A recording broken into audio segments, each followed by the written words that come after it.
आइए हम ऐसे क्वेश्चन सॉल्व करते हैं जो क्लास 10 बोर्ड के पेपर में पूछा हुआ क्वेश्चन है। तो इस तरह से tan a = 1/√3 दिया है, जिसमें से sin a plus b plus cos a sin b का मान पूछा है। तो पहले हम sin tan a का मान दिया है और sin a का मान निकालना है, जिसमें से यदि किसी त्रिभुज ABC में कोण C का मान 90 डिग्री दिया हो, तो अगर कोण C का मान 90 डिग्री दिया हो तो एक त्रिभुज बनाइए और एक कोण को 90 डिग्री बनाइए।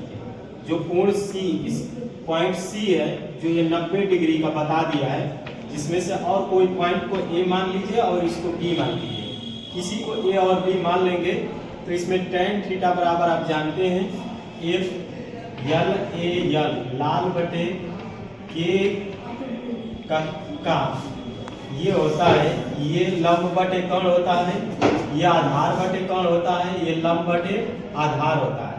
तो इस तरह से tan थीटा बराबर आप जानते हैं क्या होता है, tan थीटा बराबर लंब बटे में आधार होता है, आधार, जिसमें से हमको मान दिया है, ऊपर लंब का मान 1 दिया है, आधार का मान √3 दिया है।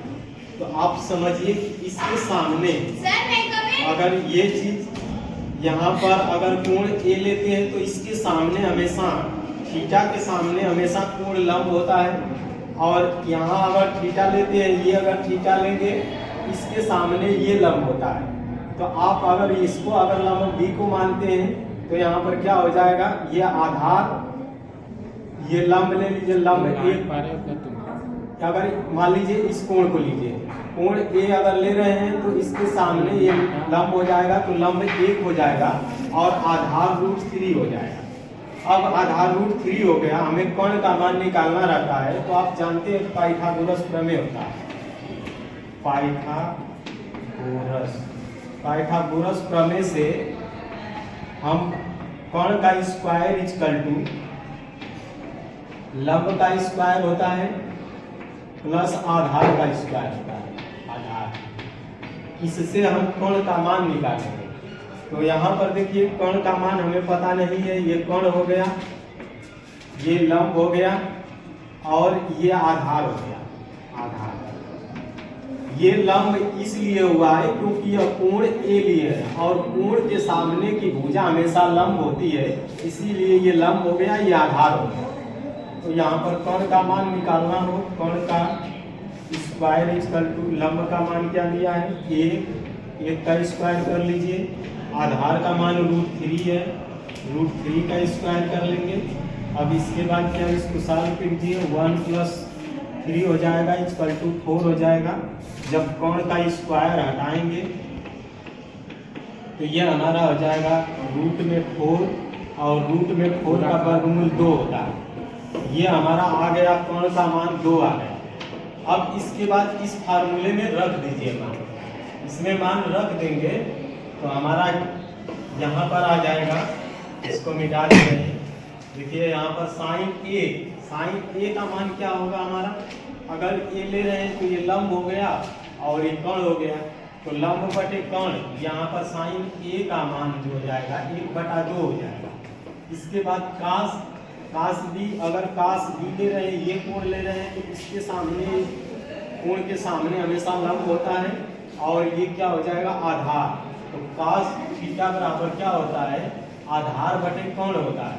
तो आधार क्या है, आधार 1 है और कर्ण हमारा कितना है, 2 है, प्लस कर लीजिए।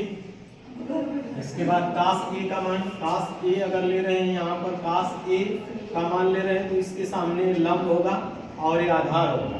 तो cos थीटा बराबर जानते हैं, cos थीटा बराबर आधार बटा आधार, आधार बटा में कौन होता है। तो ये हमारा आधार ये हो जाएगा, क्योंकि इसके सामने की भुजा लंब ये है तो ये आधार हो जाएगा। आधार हमारा √3/2 हो जाएगा इंटू sin B लेंगे तो ये लंब हो जाएगा, और इसके सामने हमेशा कोण के सामने लंब, तो sin थीटा बराबर आप जानते हैं क्या होता है, लंब बटा में कौन होता है। तो ये लंब हमारा क्या है, लंब दिया है √3 और 2 हो जाएगा, तो यहाँ पर √3/2 कर देंगे। अब इसके बाद इसको सॉल्व कर दीजिए, यहाँ पर सॉल्व करेंगे तो ये क्या हो जाएगा, इसका गुणा करेंगे 1/4 प्लस इसमें का गुणा करेंगे 3/4।